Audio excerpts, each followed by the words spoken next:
From the Cronkite studios in downtown Phoenix, this is Cronkite News. Governor Doug Ducey met with the Board of Education earlier today about changing Common Core standards to Arizona High standards.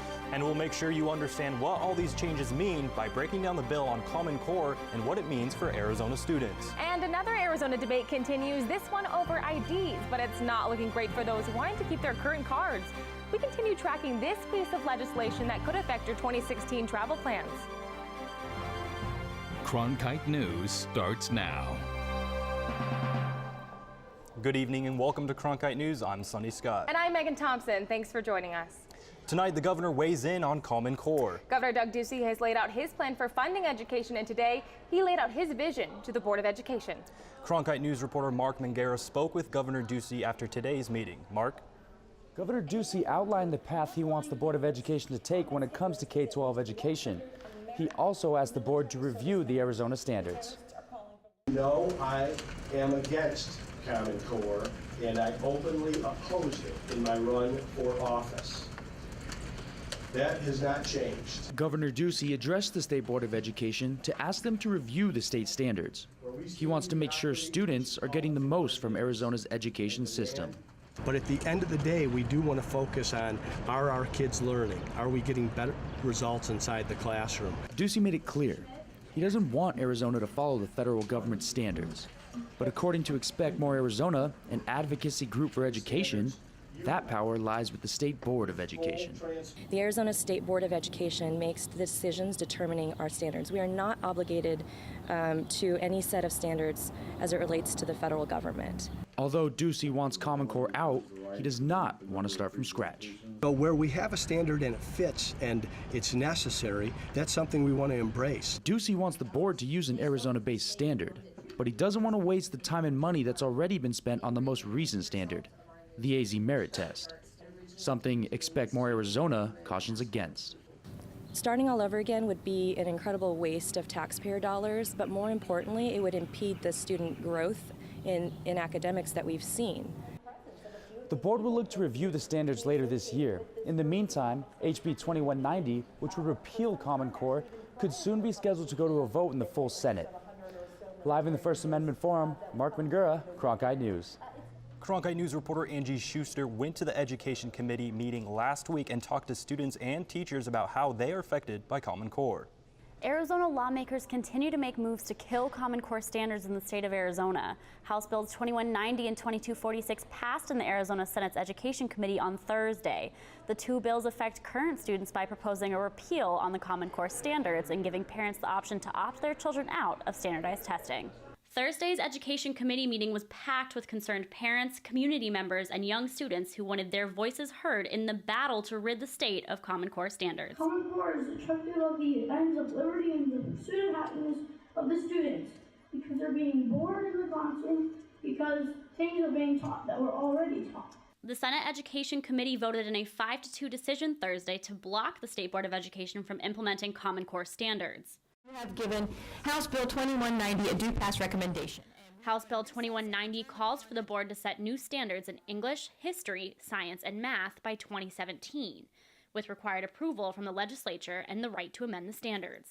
Brad McQueen, a fifth-grade teacher who worked on creating the Ames test as well as the Parks test for Common Core, spoke out in favor of the bill that would rid the state of these standards. People who we elected to protect our kids have been colluding with big business under the guise of Common Core at the Chambers of Commerce's to use our K-12 education system as their very own human resource departments to shape future workers to suit their needs. But Lisa Graham Keegan, an education reform activist and former Arizona Superintendent of Public Instruction, sees the passage of this bill as detrimental to the progress that the state has already made. We have improved our fourth grade scores. 5 years of implementation of these new standards, and we came along farther and closed the achievement gap better than anybody in the country. We cannot pretend like that's not true. If House Bill 2190 passes and Governor Doug Ducey signs it, then Arizona students will go back to the standards used in 2010 until the new standards are set. House Bill 2246 was also passed in the Senate's Education Committee Thursday in a 5-2 vote. 2246 would permit parents to opt out their students of Arizona's statewide student assessment system, not including the newly implemented civics test. Diane Douglas, the Arizona Superintendent of Public Instruction, is backing another piece of legislation that affects standardized testing. House Bill 2180 would allow school districts to choose whatever test they want for their students, including the Common Core standards. However, this bill counters 2190. 2180 is awaiting action by the full Senate, and 2190 is on its way to the floor. Angie Schuster, Cronkite News. Despite the ongoing debates in the State Board of Education and the legislature, the Superintendent of Public Instruction, Diane Douglas, is actually in Washington, D.C. Douglas is attending the Council of Chief State School Officers Conference and heard from Education Secretary Arnie Duncan today. Our Cronkite News Washington Bureau is tracking Douglas in the Capitol. We're told she's at meeting with a series of education leaders to discuss her opposition to Common Core. The new director of Arizona's Department of Child Safety outlined his plans to fix Arizona's child welfare services today. Director Greg McKay spoke in front of the Child Safety Oversight Committee for the first time since he was appointed by Governor Doug Ducey last month. McKay said the agency plans to review backlogged cases, develop a new priority system based on child's vulnerability, and decrease employee attrition. McKay previously worked as the head of the Office of Child Welfare Investigations and blew the whistle on Child Protective Services back in 2013 for its failures to investigate 6,600 reports of child abuse. Arizonans may now want to start looking into getting a passport. By 2016, all IDs must comply with the Real ID Act, which Arizona IDs are not currently following. And the bill that could have fixed this, Senate Bill 1273, the Real ID bill, it missed the deadline today. Cronkite News reporter Mackenzie Scott has been tracking this story for us and joins us live from downtown Phoenix. Mackenzie? Megan, word is spreading fast. If Arizona doesn't comply with the Real ID laws, they will have to go to post offices like the historic one right behind me. At Sky Harbor Airport today, news that Arizonans would need a passport to get past the TSA beginning in 2016 left some travelers visibly surprised. Instead of a driver's license, that it would be a mandatory requirement. That would be bad because mine has expired, so I'd have to go get a new one. Even Governor Doug Ducey is just getting up to speed. It's the first I've heard of this is just this morning or yesterday morning. Arizona is one of a handful of states that has yet to comply with the security requirements of the federal Real ID law. And now that a legislative effort to provide residents an alternative has failed, people are starting to pay attention. Initially, the law was passed in 2005 and was supposed to be implemented by now, but it keeps getting extended because there are a handful of states that have still not accepted and have implemented the Real ID. U.S. Marshal David Gonzalez is one of the federal officials in Arizona tasked with enforcing the ID law, which already prevents Arizonans from entering some federal buildings. But he says courthouses are exempt. We'll just use other IDs so that people can get access to the courthouse. It's very important. Governor Ducey expressed confidence that despite the legislature's inaction, Arizona will find a way for residents to fly without having to pay up for a passport. And I'm confident that we'll be able to address that. If state leaders fail to find a solution, they'll have to go to passport offices like this. Now, first-time applicants can have to go and apply in person, but for renewals can be done in person or by mail. Now, the price varies depending on what you want for first-time applicants. The passport book costs $135, while the card only costs $35. The standard shipping cost, which takes about 4 to 6 weeks, is included in the price of the passport. If you want it sooner, between 2 or 3 weeks, that'll cost you another $60. Live in Phoenix, Mackenzie Scott, Cronkite News. And the White House isn't your typical venue for a science fair, but these kids had a chance to present their projects to the president. And the FDA has just approved a stroke-preventing device that a hospital right here in Arizona has been testing for years. We show you how this works and where it's being used. This winter, we'll take you to the heart of Downton. You have to take control of your feelings before they take control of you. Thomas. We'll place you at the scene of the crime. Trouble seeks you out, doesn't it? Yes. And we'll fly you to the ends of the earth. Are you seeing this? Support the one place that can take you anyplace. Hi, I'm Beth McDonald, host of 8's brand new show, Arizona Collectibles. Filming for season 2 is right around the corner. For your chance to be a guest on the show, visit us online at azpbs.org/collectibles. That's wonderful. Okay. Make sure to sign up early because spots fill up fast. I look forward to meeting you and seeing your treasures. Until then, thanks for watching. Thursday nights at 7:30 on 8 HD. News doesn't stop on Friday at 7:30 at night.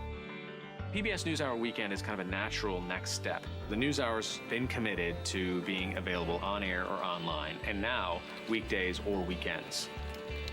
There's no shortage of news that's out there, but why do people come to us? To give them some context and analysis that they can't find somewhere else. PBS NewsHour Weekend, only on PBS. Check local listings. President Obama was at the White House Science Fair today where he announced new funding for kids who want to learn more about science. This announcement is part of his Educate to Innovate campaign aimed at helping students explore science, technology, engineering, and math. Today I'm pleased to announce $240 million in new contributions from businesses, from schools, from foundations across the country to help kids learn in these STEM fields. According to the White House's website, the STEM program has over $700 million in public-private partnerships, and they've hit multiple major milestones so far. Part of these milestones include building a CEO-led coalition to leverage the unique capacities of the private sector, preparing 100,000 new and effective STEM teachers, showcasing and bolstering federal investment, and broadening participation for diversity. STEM funding wasn't the only science talk going on at the White House today. Several Arizona students were there to take part in the 5th annual White House Science Fair. Cronkite News reporter Tara Taragino attended the science fair and joins us live from Washington. Tara? Thanks, Megan. Student science projects were scattered all throughout the White House today. I saw everything from robotics to medical research. And after President Barack Obama visited each exhibit speaking with all of the students, he was impressed by what they showed him. Young scientists, mathematicians, engineers, they're critical to our future.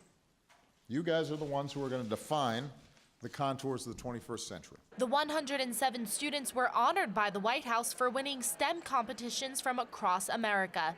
That included 3 students from Arizona. Having him, here asking us questions and knowing that we exist, and that, we're making a difference in this world is pretty awesome.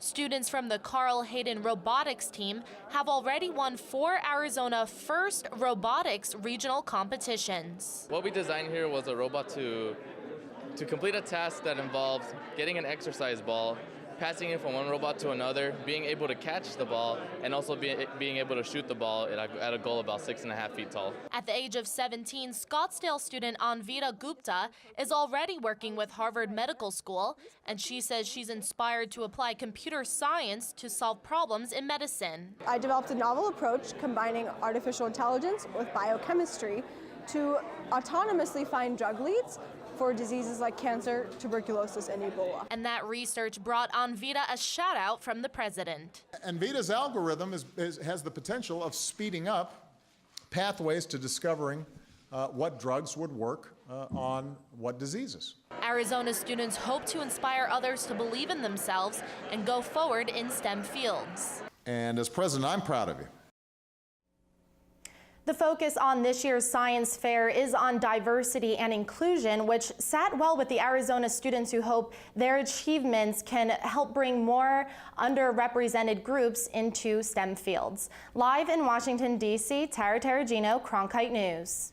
It's continuing to be a big day at the Capitol as today marks the 5th anniversary of President Obama's Affordable Care Act becoming law. The Affordable Care Act has had a large impact across the nation with more than 11 million people signing up. In Arizona, there were over 200,000 people who signed up for health insurance as of last month's deadline.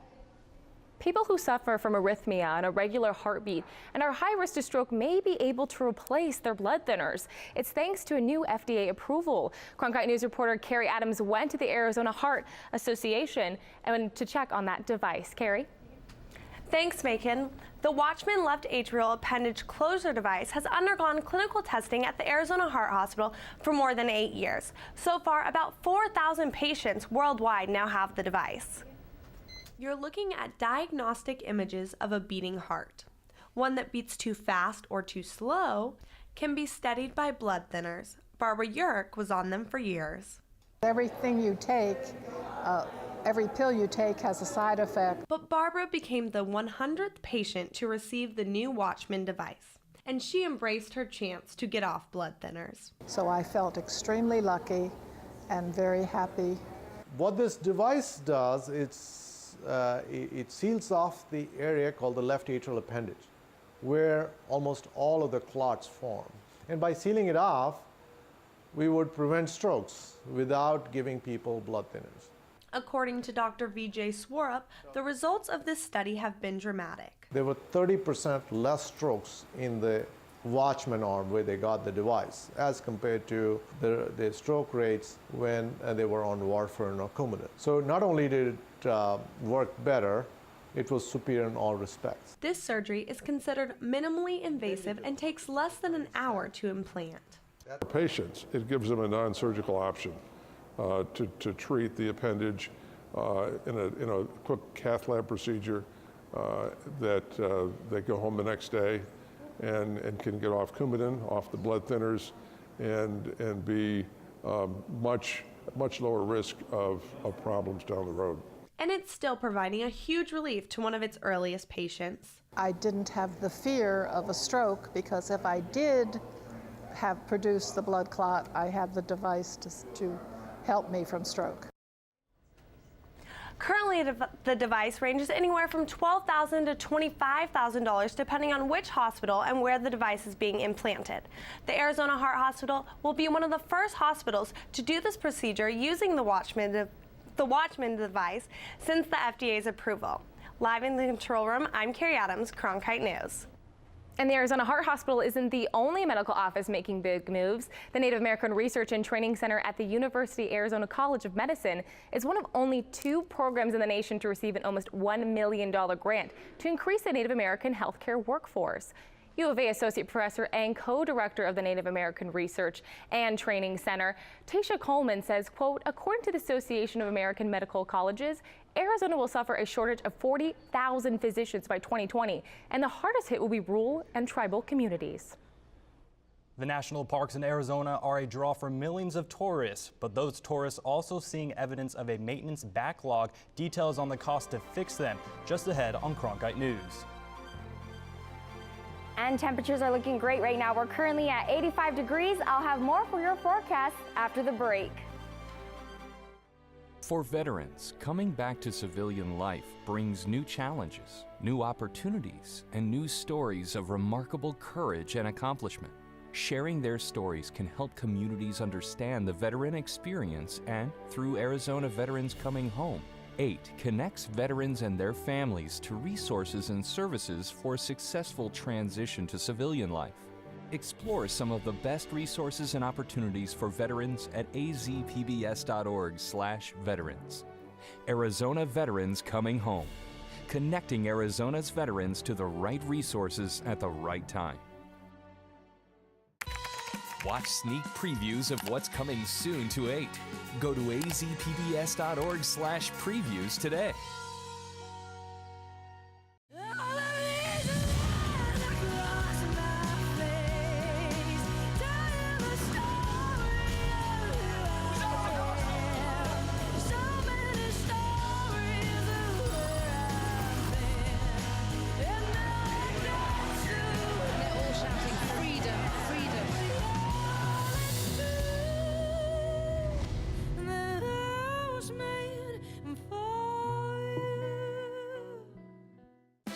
Arizona PBS, a community service of Arizona State University, delivers new ideas and new worlds to the explorer in you. The National Park Service released new numbers on the maintenance work that's been put on hold at federal parks across the nation, and the Grand Canyon is near the top of the list for high-cost upgrades. The National Park Service said it has $11.5 billion in deferred maintenance at federal parks across the nation, with more than $500 million of that bill coming from facilities in Arizona. The Grand Canyon National Park alone is due for nearly $330 million in work. A third of that money is needed for paving roads in the park. Another $100 million would go to water systems. The Grand Canyon posted the 5th highest need in the nation in this annual report. The Park Service said it hoped the president's proposed budget for next year could take care of a major part of the backlog. Full multimedia report, you can log on to CronkiteNewsOnline.com. And maintenance of another kind happened this weekend in northern Arizona. In honor of World Water Day, volunteers helped to clean a waterfall polluted with garbage this past Sunday. The volunteers were expected to pick up hundreds of pieces of trash around Grand Falls, like old tires, bottles, and shoes that are floating around. An eddy below the falls has become an inadvertent dumping ground for debris carried by the Little Colorado. The organizer says the event was inspired by seeing a local photographer's pictures. For water statewide, the Environmental Protection Agency will invest more here. The EPA is awarding $2.5 million to Arizona for help to restore water quality in polluted surface water. Recent data shows a large percentage of Arizona's lakes and streams fail to meet water quality standards. The pollutants like E. coli bacteria are often transmitted by runoff from irrigation, storm activity, and recreational facilities. Now, with warmer weather in our future, heading north actually sounds like a pretty good idea. Katrina Arroyos is here with a check of your weather. Katrina? Let's take a look at the satellite and radar over the past few hours. As you can see, the cloud cover is transitioning out of Arizona, leaving us with bright and sunny skies. And with those bright, clear skies is giving us higher temperatures. As you can see, our high today was 86 degrees, which is above the average of 79 degrees, typical for this time of year. We weren't near the record of 93 degrees set back in 1990. In and around the valley, we can see Goodyear at 86 degrees, 84 in Mesa, and as well in Casa Grande. And around the state, in the south, they're in the 80s, 83 degrees in Tucson and 87 in Yuma. Up north in the 60s, 63 degrees at the Grand Canyon and 60 degrees in Flagstaff. We'll cool off to 60 degrees tonight with partly cloudy skies, but that won't last long as we transition into tomorrow with high temperatures of 86 degrees here in the valley, 85 degrees down in Tucson, 90 at Yuma in the state, and up north in the 70s, 70 in Page and 72 in Winslow. As you can see at our 5-day forecast, temperatures are going to be increasing. 86 degrees by Wednesday, up to 89 on Thursday, and 93 degrees on Friday. That is the first day here in the state that will hit 93 degrees for our spring season, and 95 degrees going into our weekend. For Cronkite Weather, I'm Katrina Arroyos. He inspired a foundation that on an average of every 38 minutes grants the wish of a child. 3.5 decades later, his daughter and mother are reunited for the first time. We'll take you to St. Joseph's Hospital, where there was a ceremony to honor the first child ever to make a wish.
Cronkite News is proud to join the Arizona PBS News block here on 8HD. Here's a look at what's coming up tonight on Arizona Horizon and PBS NewsHour.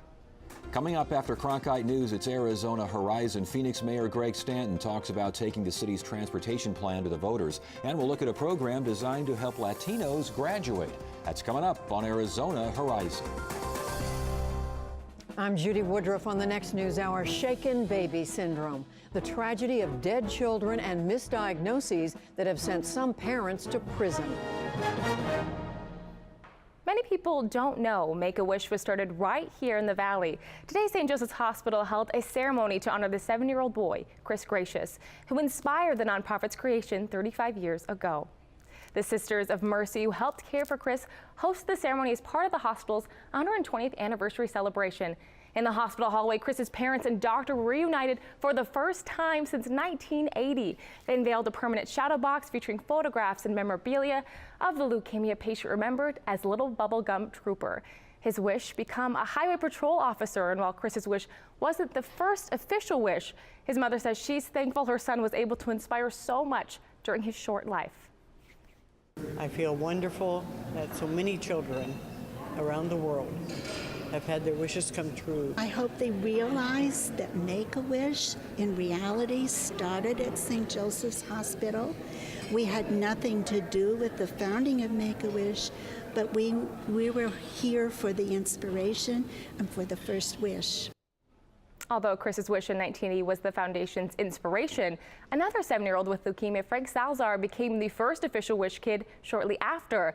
Frank's wishes were to be a firefighter, go to Disneyland, and ride in a hot air balloon. On average, Make-A-Wish grants a wish every 38 minutes to a child with a life-threatening medical condition. That's it for Cronkite News tonight. Thanks for joining us. Good night.